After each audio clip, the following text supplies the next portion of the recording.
บ่โซนี่แต่ว่าโซ่ตัวนั้นบ่ท่านนี่บ่จักสิใส่ของเพชรมันหมดก็เลยใส่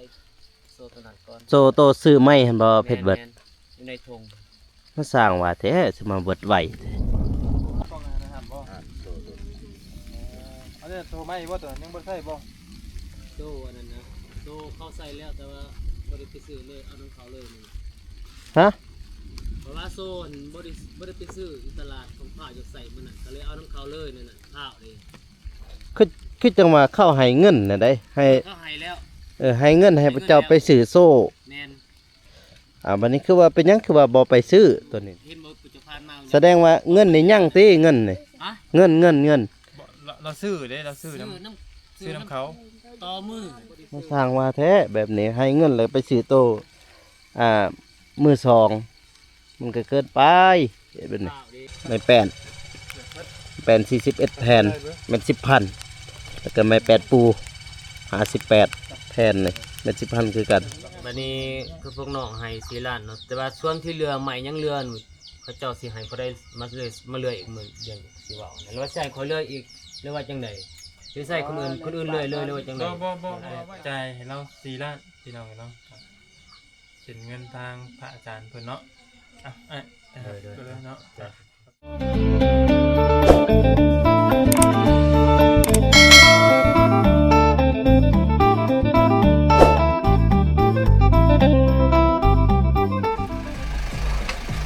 อันเลยโต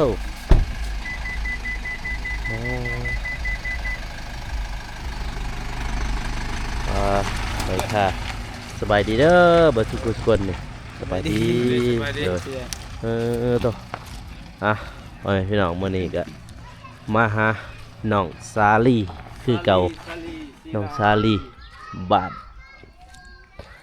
ทงหวายเมืองท่าแตกแขวงเซกองโตคงกี่ฝนตกเด้อพี่น้องเอ้ยฝนตกหลังจากฝนตกเนาะเฮามาเห็นบ่ยังเปียกๆอยู่เลยนี่ปูแหละก่อนอื่นก็ทักทายสบายดีเนาะและสวัสดีพ่อแม่พี่น้องเบิร์ดสุขุสุคนบ่ว่าสิอยู่ภายในหรือว่าต่างประเทศก็ยินดีต้อนรับเข้าสู่ช่องบ่าวโกชนบทชาวปปลาวเช่นกับเช่นเคยตัวสบายดีบ่าวเหย้าสบายดีเด้อฝนตกอีกแล้วฝนตกอีกแล้วเนาะมื้อนี้ก็เป็นมื้อสุดท้ายเนาะที่มาหาน้องเนาะก่อนจะได้กลับเนาะแม่นเดี๋ยวซั่นก็ได้มันใช่มื้อวิสงกรานต์พุ่นแหละวิสงกรานต์เพิ่นเนาะแม่น้องอยู่ที่ซ่านจักน้องอยู่เฮือนอยู่ซ่านบ่มื้อนี้นี่กี่ฝนตกเนาะอุ้ยถอยรถไปหั่นติจากฝนตกอีกจักหน่อยว่าไปบ่ได้อีกอย่ามันไหลบ่ไปทางนั้นบ่เอาอันนั้นมาก็ได้เอาขนมมาก็ได้เดี๋ยวถือเอง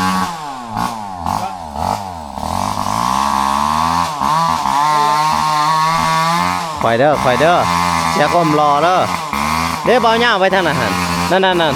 แม่ไปทางนั้น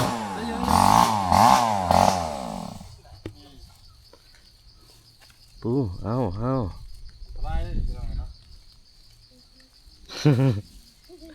ขีดเห็นสภาพเลยเด้อทางนี้เด้อเอา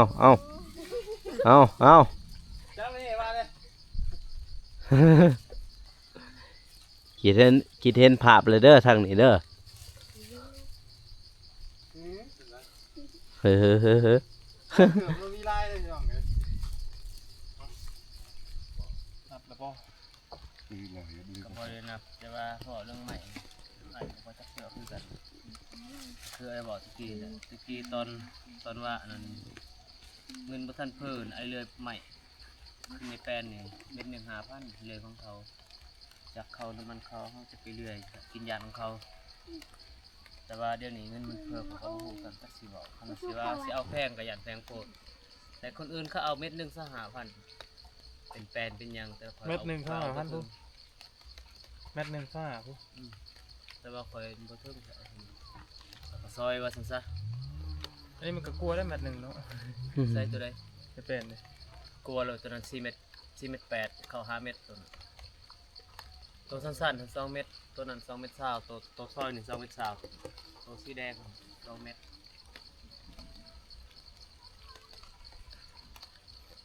ที่ว่าไม่เป็นนี่เม็ด10,000นำได้บ่ไม้ข้าวนี่สิขอนำเม็ด15,000ไม้ข้าวบริไม้ตัวนั้นขอ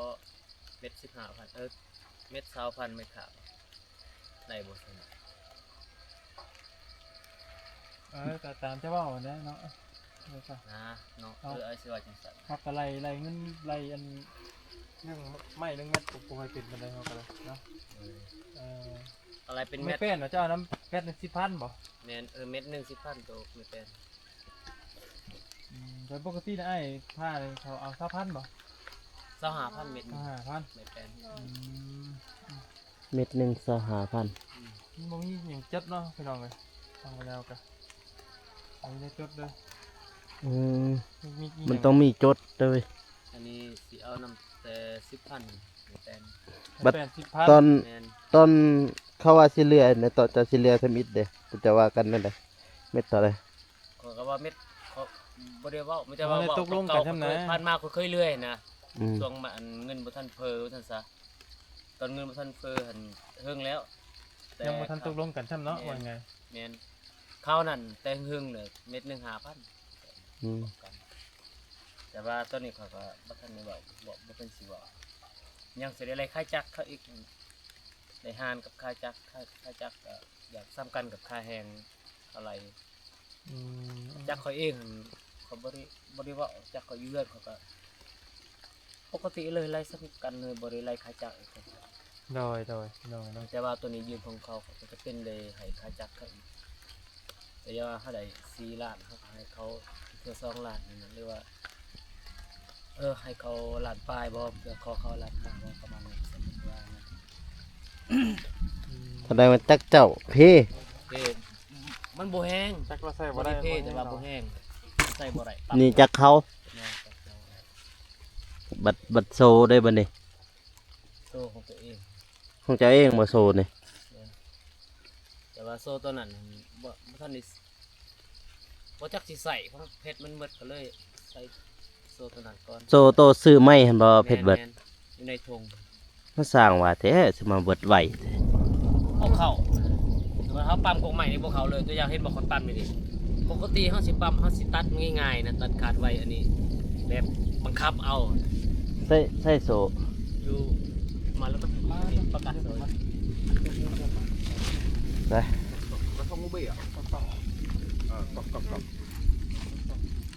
กอก นะครับบ่ โดด อันนี้โทรไม่บ่ตัวยังบ่ใส่บ่ โตอันนั้นนะโตเข้าใส่แล้วแต่ว่าบ่ได้ไปซื้อเลยเอาน้ำเขาเลยนี่ ฮะ เพราะว่าโซนบ่ได้ไปซื้ออยู่ตลาดของข้าวจะใส่มันน่ะก็เลยเอาน้ำเขาเลยนั่นน่ะข้าวนี่ คือจังว่าเข้าให้เงินน่ะได้ให้ เขาให้แล้ว ให้เงินให้พระเจ้าไปซื้อโซ่ แม่น บัดนี้คือว่าเป็นหยังคือว่าบ่ไปซื้อตัวนี้นี่ประเด็นมัน ข้าวไปสิซอยนี่เขาก็เลยมาซอยเลยนี่น่ะ เข้ามาแล้วรับข้าว เอา อืม นี่นะเอาน้ำจะคลองจักอยู่เห็นบ่ปุจจุบันมา แสดงว่าเงินนี่ยังติเงินนี่ ฮะ เงิน เราซื้อเด้เราซื้อน้ น้ ำซื้อน้ำเขา ต่อมือ โอ้ บ่ได้ออกไป แบบนี้ก็ได้เนาะ แบบเขากล่าวว่ามันคือพ่อสำนีพอดีพ่อคิดว่าใหม่พอดีโตพอดีเปิดกับข้าวเนี่ยมื้อนั้นเลยบ่ได้ มา ซื้อ สร้างว่าแท้แบบนี้ให้เงินเลยไปซื้อโตมือสอง มันก็เกินไปเฮ็ดแบบนี้ ข้าวเด้มื้อน่ะไปซอย ฮู้ว่าฟ้าวแต่ว่าเฮาก็อยากได้ให้มันแล้วไว้หั่นนะถ้าอยากได้ตัวดีหั่นแหละให้เจ้าหั่นน่ะ อันนี้ก็ได้ฝากไว้แล้ว เอ้า คนเป็นใหม่กันโซ่ตัวนี้ตามแต่ว่าคอยบ่ทันได้ฮักก็ซั่นซะบ่ทันได้ฮักมันเป็นโซตัดยังเป็นโซตัดอยู่ เราก็เป็นนั่นละ มันมาโซ่ตัวนี้มันขาดตัวว่าเขาใส่บ่ได้แล้วเขาจังสิตัดตัวนี้ อืม แนวบาร์มันใส่บ่ได้ปกติว่าสิตัดแหล้วแต่ว่าบาร์ใส่บ่ได้ครับ อืม คันเฮาสิตัดมันจะเอาหยังสิปั๊มสมนั่นน่ะนะก็เลยบ่ตัดก็เลยบ่ฮัก เดี๋ยวอันนี้เราเป็นยังละ อืม แต่ว่าเดี๋ยววันนี้จะไปหาเดี๋ยวมาจดไม่ไรไม่ก่อนพี่น้องเนาะมันจักแผ่นเนาะ บัดนี้โซอันจะซื้อเท่าไรโซน้ำเขาต่อมือค่ะ สี่แสนคือกัน 400,000คือกัน เออ ว้าโธ่ต่อมือเขา400,000ซื้อไม้ก็400,000 แม่น ซื้อมาแล้วใส่บ่ได้ก็ซ้ำเก่า ได้ใส่ได้แต่ว่าบาเป็นน้ำบาบามันบ่ได้ ปลามันสั่นแล้วว่ามันยาว แม่นเพชรมันอยากเบิดอะไรจะได้มันตัดบ่เข้าก็สิเบิดก็ตัดอีกตะปูนี่แล้ววันนี้บ่เข้าเลยคันซอยนี่พอได้อยู่ซอยนี่ซอยแป้นซอยเส้นพอได้อยู่แต่บ่งามปานใด อืม มาเป็นน้ำบาอีกก็เลย บัดนี้เรื่องอันนี้เด้ ยัง ครบเบิดแล้วบ่หรือว่ายังใหม่นี่ โว้ยยังลายบ่ทันครบบ่ทันพอ ไม่ยังไหลเนาะที่ยังมันพอ แสดงใหม่นี่ยังหลาย ไม้ปูนี่ครบไม้ปู ไม้ นี่ ปู แป้นปูนี่ครบเลือ ขาวสะยั่วเด้พวกนั้นเด้ สียัวก็ครบ สะยั่วก็ครบเลย เนี่ยครบ มียังอีกที่ว่ายังบ่ทันได้ครบ ยัง นะ แต่ไม้ข้าวไม้ต้ง อืม แป้นนี่ก็ยังอยู่ประมาณไม้แอบนี่แหละ แสดงว่าโซนี่ใช้ได้เนาะ ได้ เออ ใช่อยู่ใช่ อืม แต่ว่า โซนี่โซตัดเนาะตัวจะซื้อมาใหม่นี่ มันเป็นโซตัส ตัวนี้สูซอย แม่น เออ ซอย สูตัดกับสูซอยอืม เมื่อนั้นว่าสิฮักเพชรโซซอยแต่ว่าบ้ามันก็ถือเขาตัดตัวนั้นมันเนี่ยคิดในใจก็เลยบ่ตัดเรียกตัวเองไปตัดโอ้ลิกตะปูเขาตอก มันนี่ฮาวหันจักเซนฮาวหันตัวสิประมาณ30 เซนก็สิพอเพื่อนะ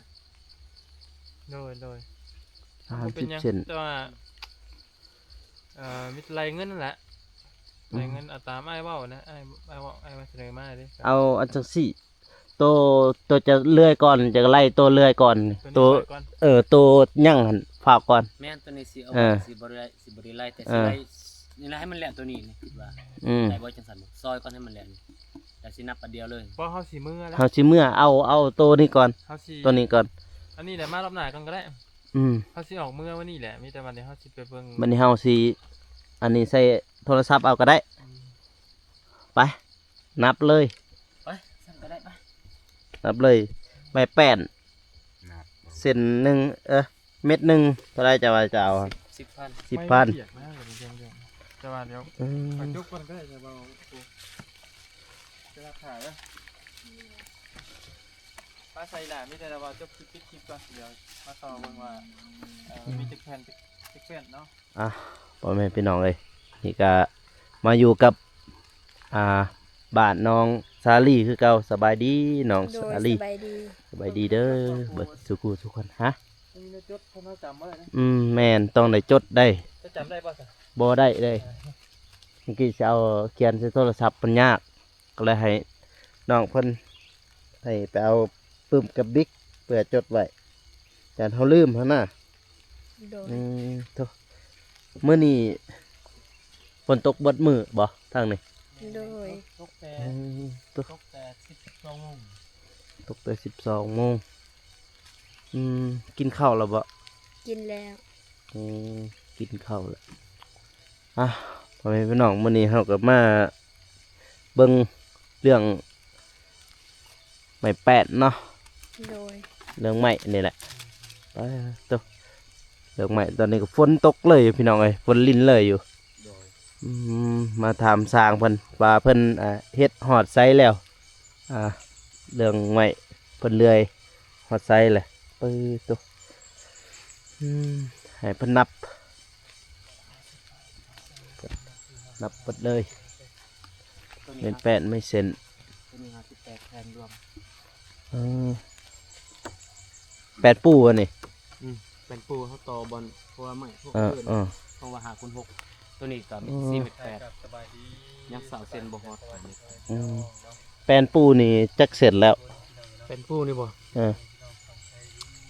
อันเจ้าของเพิ่นบอกให้เลื่อยรวมเลยน่ะเป็นปูกับเป็นแอมแบบคันว่าเรือเฮาปูเฮาก็แอมแล้วอ่ะ บัดนี้แปดปูกับแปดแอมจะไล่จังได้อีกบัดนี้ อะไรสำคัญเลยเพราะว่าเขาเรือสำคัญเลย สำคัญเลยบ่ สำคัญเลย นี่ได้บ่2 บาท นี่บ่2 สาว สมัติซาวบัดแปน ตัวนี้4เมตร8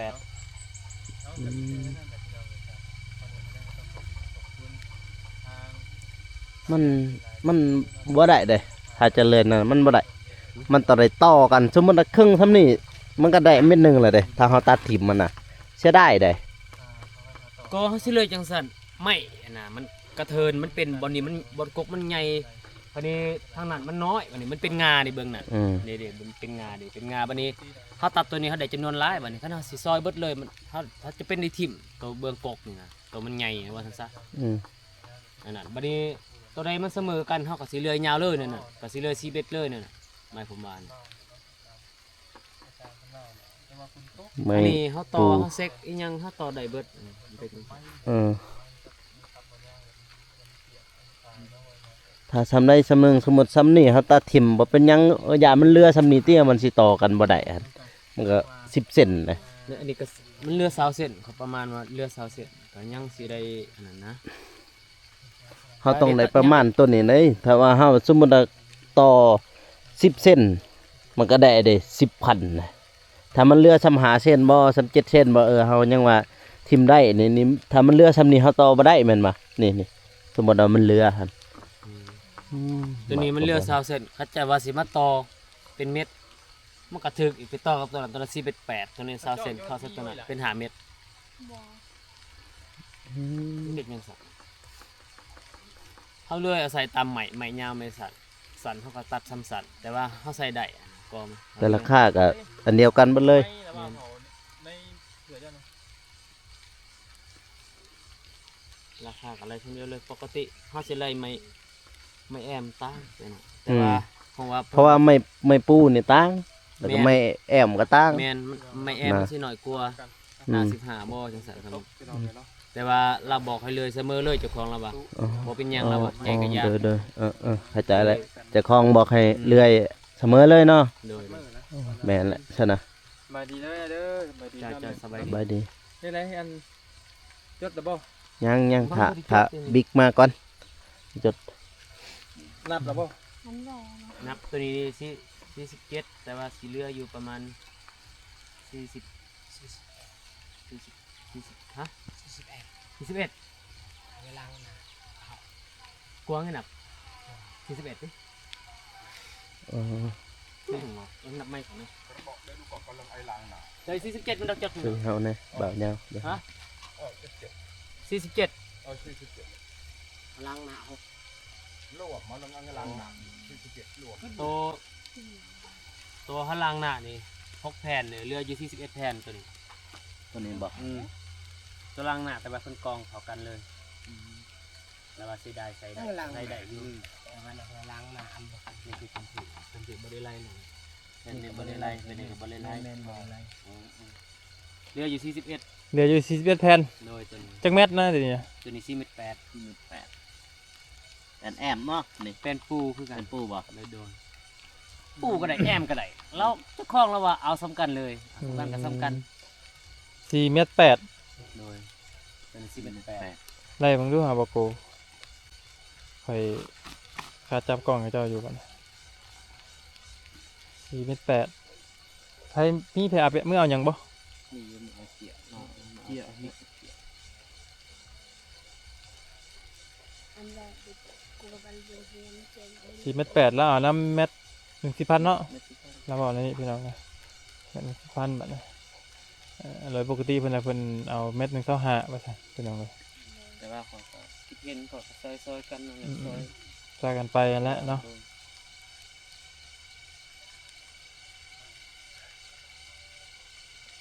มันคือตะกี้ส่วนเงินบ่ทันเพิ่มนิดนึง5,000 อืม เงินเพิ่มน้ำมันขึ้นบ่ได้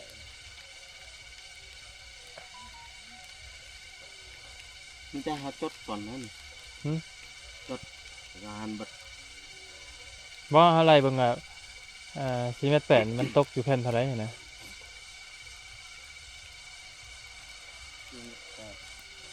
ทั้งหมด48แผ่นบ่ 47 แต่ว่าลบ 41 6แผ่นยังเหลือ41 41แผ่น41แผ่น แต่ว่าคันใส่ เม็ด10,000เนาะ มันเป็นปูนี่ก็สิเหลือแล้ว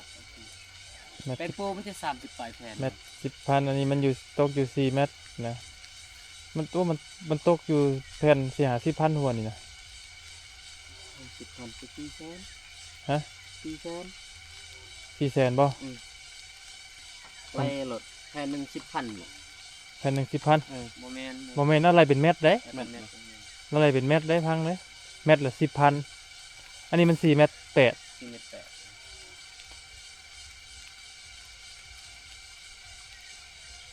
แผ่นหนึ่งนี่ตกอยู่45,000ซะเนาะ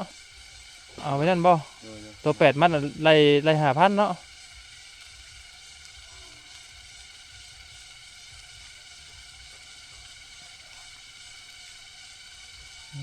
เปียกแต่บัดนี้พี่น้องไม่นะเปียกบัด 45,000มาคูณให้41 แม่นคูณเบิ่งบ่โกะ 45คูณให้41 มีว่า845,000 845,000 1ล้าน845,000 ในแป้นนี่เนาะ อืม อืม เป็นกระตุกแล้วก็แฟนบัตรอันนั้นเลย ตัวนี้บ่ ได้มาหามา ตัวนี้นี่2เมตรเช้าแต่ ไว้เด้อ เขาก็สิไล่ไป2เมตร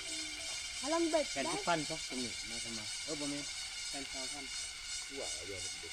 เม็ดเช้าอันนี้เม็ดเช้าเขาสิไล่ไป2เมตรมันสิถูกตัวนี้ ถึก20,000 20,000นั่นแหละแต่ว่า เป็น20,000 คือจักแผ่นมันนับอันหนึง อ่ะจดเลยบ่โกะไทยเจ้าตัวถืองามนะเคยจับให้กล้องนะอีหล่าจดก็ได้มั้ย ที่บ่เป็น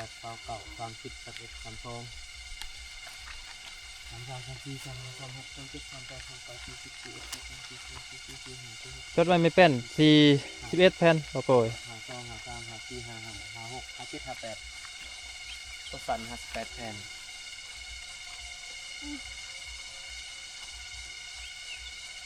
8เนาะ41แทน 41 ยังประมาณ41แผ่นตัวนี้58โอ้คันนี้ซอยตัวนี้โอ้แต่ละ60ปลาย บัตรตัวนั้น ตัวนี้58 ตัวนี้เพิ่นเอิ้นมาหยังไม่เป็นกันบ่ ไม่เป็นคือกัน แต่ไม่เป็นไ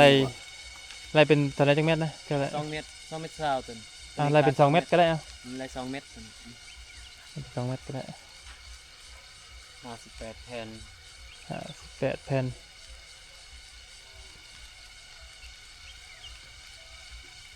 หาเท่าไหร่58แผ่น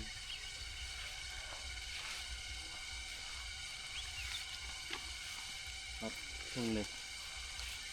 เนี่ยไปเบิ่ง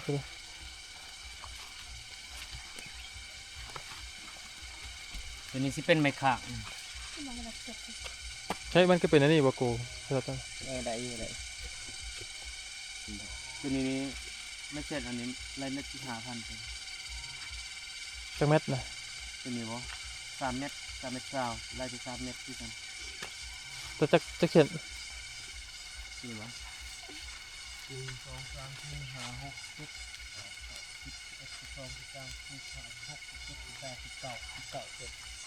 9 เส้นเพิ่นเอิ้นมาหยังนะ อันนี้บ่สิเป็นไม้สีญัวแล้วก็ได้ใส่ไล่แนวนะเขาได้ต่อกันกับไม้ขาวก็ได้สมมุติว่าไม้บ่พอเขาต่อกัน ไม่เป็น 19โต เพราะว่าข่อยบ่อยากยืนอยู่รนนะเดี๋ยวนี้ยันทำไมข่อยตาย เรื่องนี่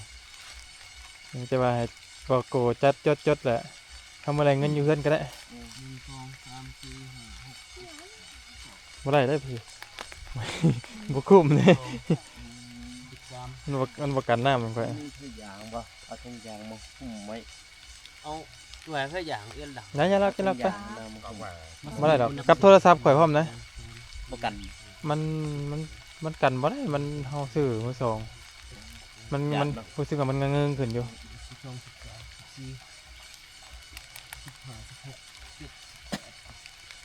บาลีมาแล้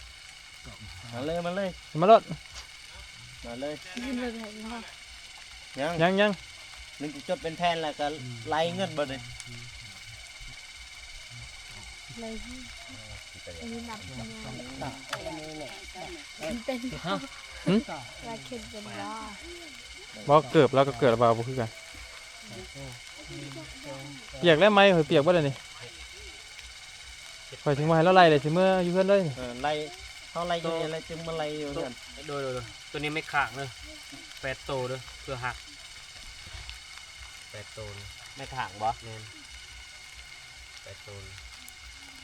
8โต โดยตัวนี้เม็ด20,000ตัวนี้ไล่สักราคาเดียวกับตัวนั้น15,000คือกันไม่ข้าวอันไม่ข้าว 20,000บัดไม่เซ็นเลยเด้ตัวนี้ในเม็ดเท่าไหร่ เม็ด15คือกันจำกันกับตัวนี้กับไม่ข้าวนี่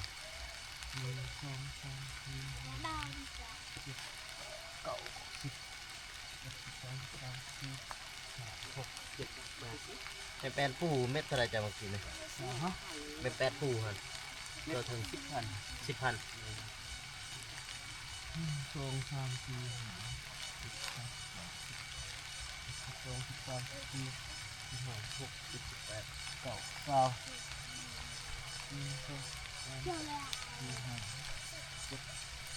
ป้าปนกันเลยเนาะเนาะ ไม่ข้าวนี่20 โตเด้อ ตกมาตู้เนาะ โดย20 โตไม่ขาง8 โต อันนั้นตกบ่ห่างตกห่างเนี่ยเลื่อยบ่ได้ ไม่ข้าวแล้วได้ราคาเดียวกันกับตัวนั้น กดทน แห้งกันนี่ เริ่ม ไม้เฮาได้สิตายนี่ สิแหละ ไม่ห้าวเท่าไหร่ ราคาสำคัญกับตัวนี้ครับ ไม่ห้าวซาโตบ่ แม่น20 โต นี่ล่ะเธอเพิ่นนะ เม็ด มาสิไม้ก็ 5,000ที่กันตัวนี้8 โตแล้วบ่ตัว8 โตได้แล้วตัวนี้เม็ด20,000เป็น8 โต ได้ตามเม็ดบ่ ว่าได้เป็นเม็ดได้ ไปมันจะว่าไปเอาไปอยู่เพื่อน เลิกบ่แล้ววัน เดี๋ยวไปแล้วจะจึงมาเอาไล่เงินก่อนเพราะว่าเบาลี่เพิ่นสิเมื่อ โดย เอามาไล่ ไปเลยแบบไป ไปได้พอมันเปียกเลยถ้าพี่น้องอย่างนี้ของเฮงเขาโอเค ตามนี่แหละไม่แป้น41แผ่นเม็ด10,000แล้วก็ไม่8ปู58แผ่นนี่เม็ด10,000คือกันก็ไม่เซ็น19โตเม็ด15,000ไม่ขางอีก8โตเม็ด20,000แล้วก็ไม่หาว20โตเม็ด15,000ไปมาไล่อยู่เพื่อนเอาบ่าวยาวลงทันน่ะไปยังบ่าวยาวเขาเสียวดากเด้เอา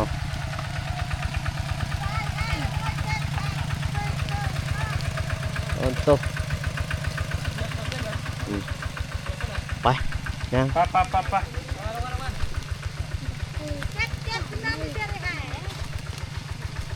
นี่เด้อตามนี่เด้อเบาลีนี่ได้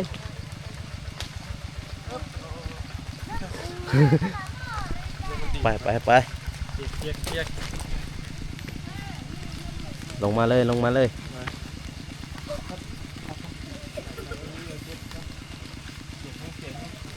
จบไปเด้อ เดี๋ยวเพิ่นเป็นไรเงินก่อนเอาหมดนะ นี่ไม่แปดต้องยันเม็ดแทน เป็นแทน เพราะไอ้ว่าน้ำมันนั่นน่ะไม่เป็นแผ่นหนึงมันประมาณ1,000นึงบ่จะบอกให้ มันเจออยู่ประมาณ20,000 5,000เลย เออ เดี๋ยวลุกออกมาวันนี้ ไปแล้วบ่น้องเด้อ 5,000 แล้ววันนี้มันถือแผ่นเท่าไหร่นี่ไม่เป็นแผ่นหนึง ลองไล่มาลองไล่มั้งไล่ เพราะเจ้าไรไม่เป็นมันถือแผ่นจักพันล่ะ เม็ดละ เม็ด10,000ใช่ป่ะ เม็ด เม็ด 10,000 10,000 มัน4เม็ด8เป็นเคยเบิ่งหรือว่าเป็นนับเม็ด 5,000 45,000 นาทีบ่ มันตกที่มัน เรื ต อก อยู่41แผ่นนะ ตกอยู่ที่ เรืออยู่ที่ 5,000เอา งามบ่เรียบไหนมีหน้าตัวบ้างกันก็เอาออกไปได้6แผ่นโตบ่งาม ออกมาเรื่อยมันตก6ล้านบ่ได้ค่าเรื่อยจริงแม่นี่ เบิ่งแฟนก้อนแม่ยังก้อนเบิ่งมันหน้ามันยังบ่ได้เด้อดีต่ำ แบบนี้อันเม็ดละ10,000พุ่นบอกอะไรนี่ไม่เป็นน่ะ ด้วย เม็ดละ10,000ใช่มันถืออันมันถือตัวเท่าไหร่ใช้ไม่เป็นหรือเปล่าอันนี้คืองานบ่เป็น ไอ้ตัวไหนไม่แป้นนี่41แผ่นบอก โดยเม็ดยาว 10เมตรบอก ยาว4เมตร8เม็ด10,000 เม็ด10,000อันแผ่นหนึงน่ะมัน4เมตร8มันก็48,000บอก บ่บ่ถึงไล่แต่45เรารุ่นลงมานะ 45,000 1เม็ด1 45,000ยังไงลงเพิ่นมันแพงเลย ว่าตีอ้ายมันบ่แม่นนี่เอาพวกน้องสิไล่จังได๋ถึงกะว่าสิไล่ให้อายจังได๋อายพังนึงเพราะว่ามันอันนั้นก็พอเอายากเดี๋ยวว่าสิไปเบิ่งอยู่บ่ โอ้มันบ่แม่นกันว่านี่กันฮอด5-6ล้านเฮ้ยไม่ซั่นแหละเฮาไปซื้อมันก็ได้ไปซื้อเอาดีกว่ากันว่า แล้วพวกน้องว่าสิให้เท่าใดสมมุติว่าแบบให้แบบยกเลยว่าซั่นซะบ่ไล่ซะบ่ได้ไล่เป็นเม็ดยังให้แบบยกอันเบิดซะให้เท่าใด เราว่าบ่ อันนี้ไล่ตามมาตรฐานที่เราบอกมา แม่น เนี่ยรู้ตรงนั้นเหรอ เขายังลุกอยู่บ้านนี่ก็เลย แต่ว่านั่นพ่ออยู่ว่าเงินจับ แป้ง เออ นั่นมันอะไรนะนั่นเพราะว่านั่นนะเพราะว่านั่นเลย ลาแทนมาที่บ้าน เดี๋ยวจะ6 ล้านสิ แต่เนื้อมีปูหลายคน จะทำในห้องมาเตรียมไว้ด้วยใช่ป่ะนั่นนี่ในห้องมาเตรียมในห้องมาเตรียมแล้วท่านอะไรให้คิดตั้งชุดเต้าเราให้ชุดห้องกับสีเหลืองข้างกัน3 โมงครึ่ง4 โมง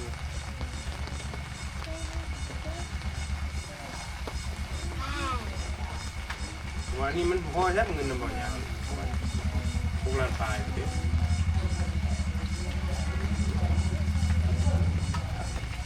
คนละเมืองน้ำมันเขาก็ซื้อให้เด้ทั้งสูทั้งน้ำมันลีเขาซื้อเบิดเลยนะ ไม่จะประเพื่อว่า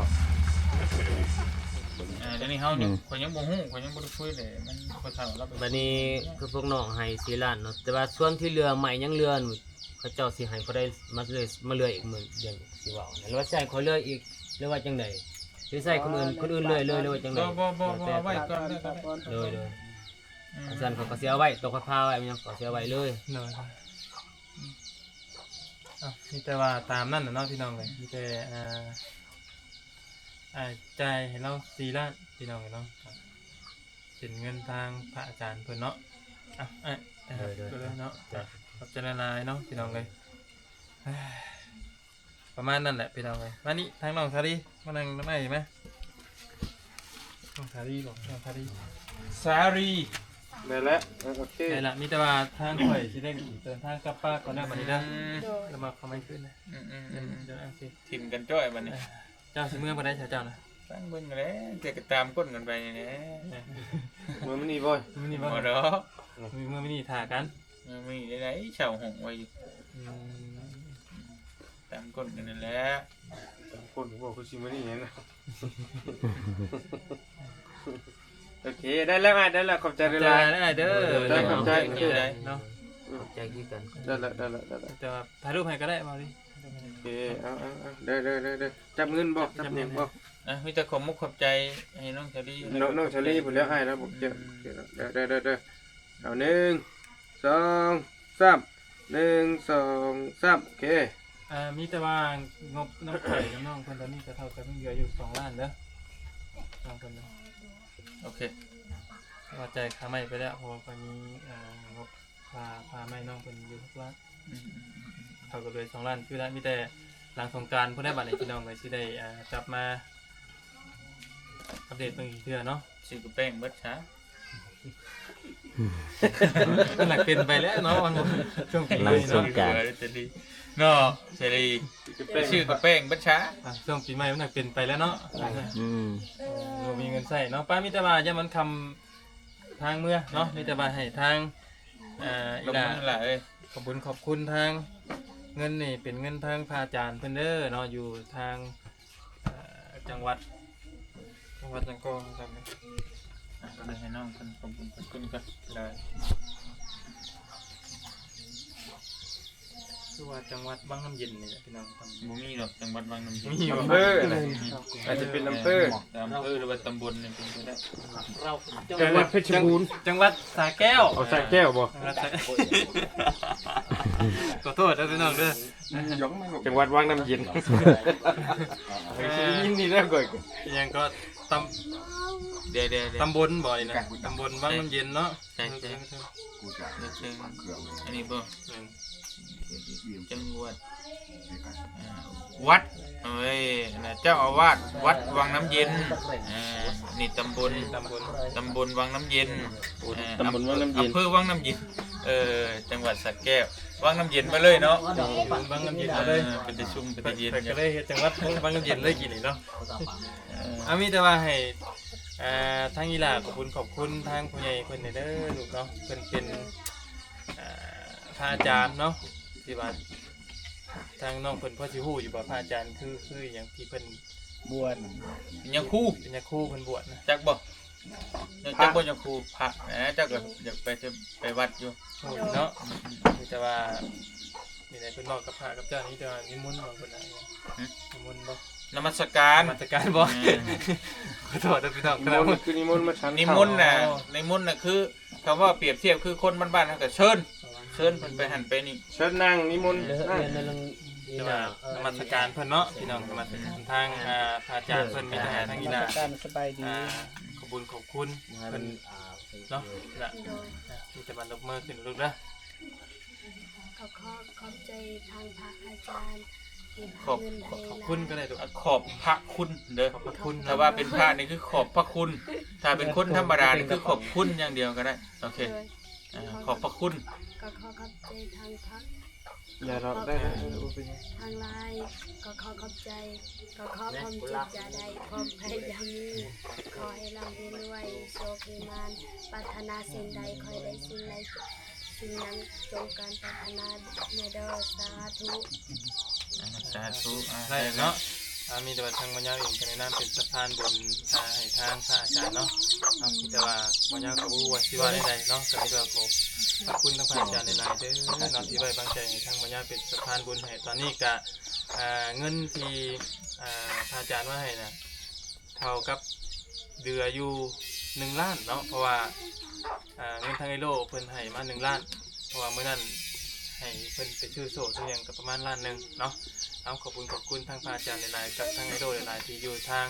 ฝรั่งเศสเลยเนาะขอบคุณทั้งสองท่านขอให้เพิ่นจงอยู่ดีมีแรงคงเจ็บขอให้ได้คงไข้บ่ให้มีเด้อเนาะ